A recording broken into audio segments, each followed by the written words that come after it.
สวัสดีจ้าสบายดีพี่น้องสบายดีทุกคนครับสวัสดีตอนสายนะคะ หลังจากมาจากหาปลาไม่ได้ปลาเราก็จะมาบ่มีหัวคนจะมาดำนานาเพิ่นเอาไปหลายนึงในดำที่เขาเลยนาตาพี่ตาไปดำนาไปดำนา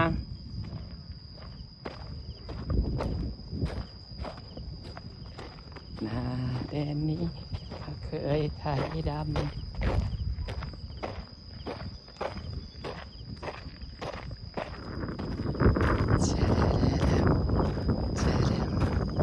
ผมใหม่นี่คือมางาม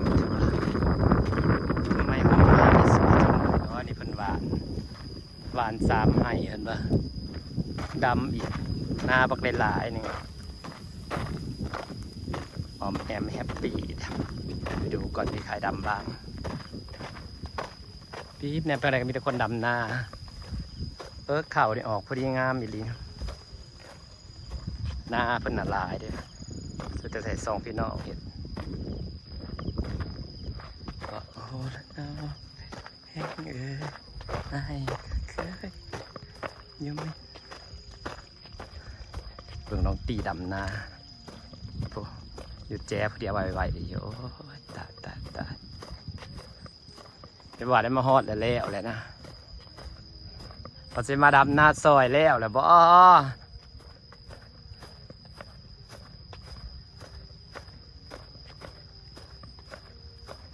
ทุกผู้สาวดำหน้าก็ใส่ขาสั่นแท้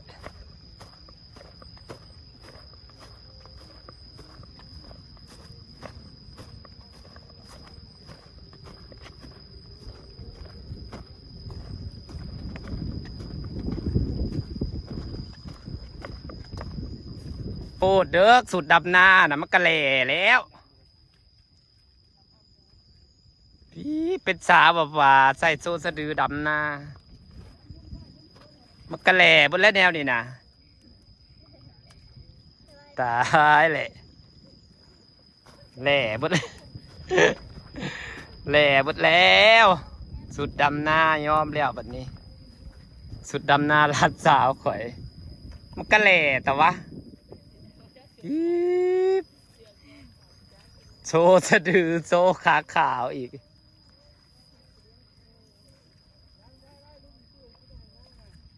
ก้าด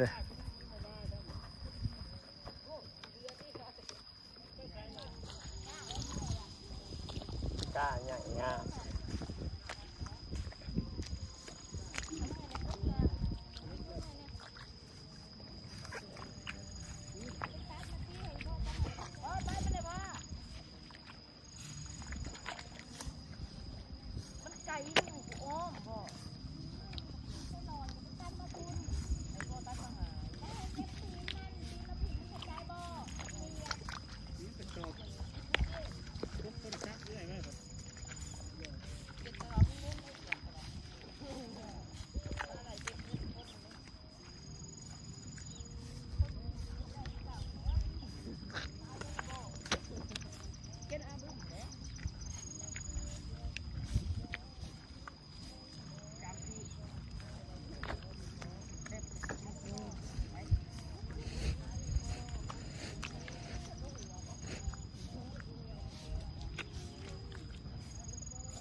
ดำนากัน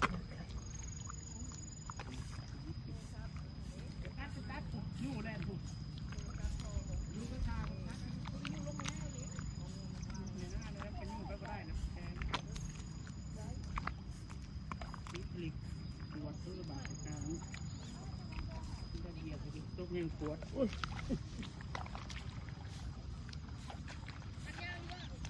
หัวกระซำเอาตัดเลยตัดเลยที่ว่า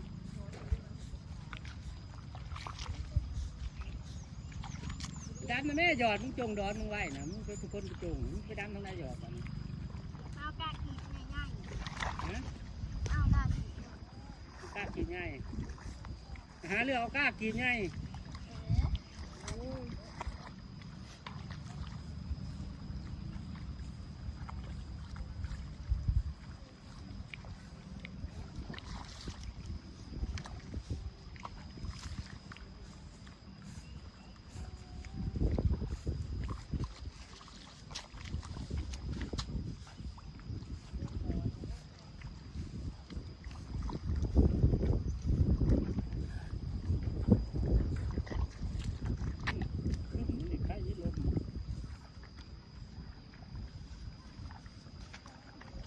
เขาจ่ออยู่ในใจ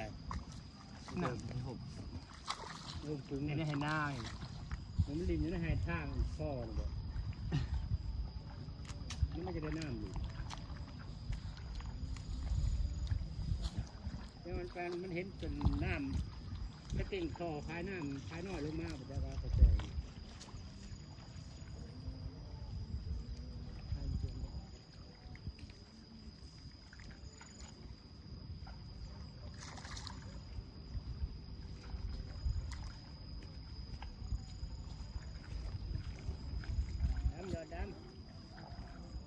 ดำ ดำอยากกินมะม่วงนะฟ้าวดับเลยอ่ะมาสิดำห่างกันยังถี่คือเก้าสวัสดีถือว่าถี่ได้สับเนี่ยนะเก่งให้ลงตีไปดำนาเกี่ยโลกกาหลับจ้างดำนาหลับจ้างสัมปุใหญ่แต่ยอมแต่สุดดำนานี่แหละเฮ็ดลูกเฮ็ดเหนื่อยก็ต้องทนเพราะความจนมันน่ากลัว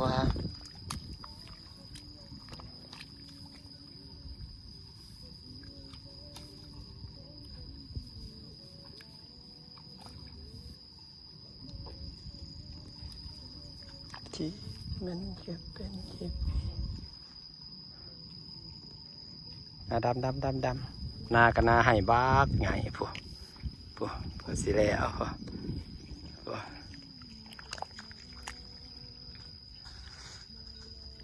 นาก็ให้ไงพวกนะก็เลยสั่งบ่ได้จะได้แบ่งเป็น2ให้แบบนี้นะให้เทิงนี่ดำเราบ่ได้ดำให้ดีนะดำนี่ไปเลยนะ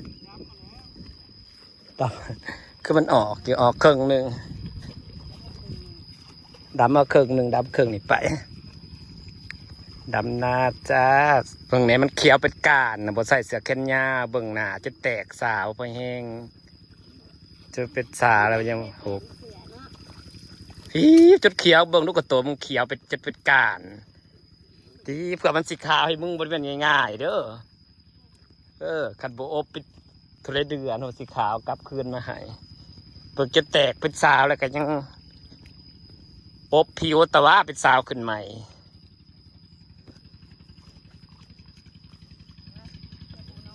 ผู้บ่าวเวียดมาเก็บเงินบ่มาช่วยภาษาดำนา ผู้บ่าวเวียดมาช่วยภาษาดำนาใส่หมวกก็จะคือเวียดนึกว่ามาเก็บเงินเนี่ยเขาเซ็นเก็บเงินเซ็นกับผู้รอบหน้าเลยสุดแต่ว่าสีดำห่างยังถี่คือเก่าหันเลยหน้าให้ใหญ่ดำถี่หลายดำมองห่างล้วน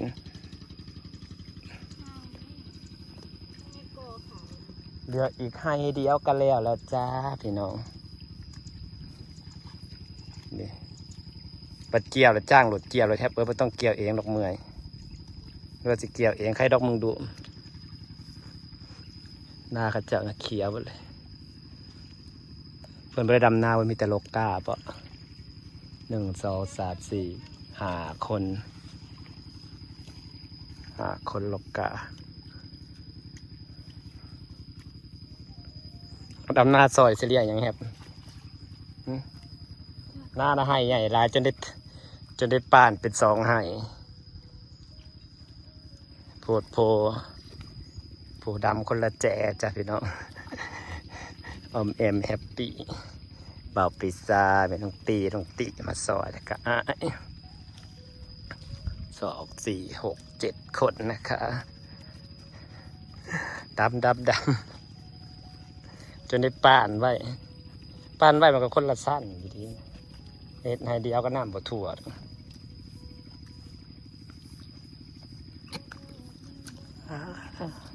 คุณก็มีความสุขแล้วก็ฟังเพลงฝากบรรยากาศไว้สนินะจ๊ะเพื่อนเปิดเพลงบรรยากาศนาเพนนะสุดพี่สุดเหล่งพอจอดเถียงพวกกว้างพร้อมเด้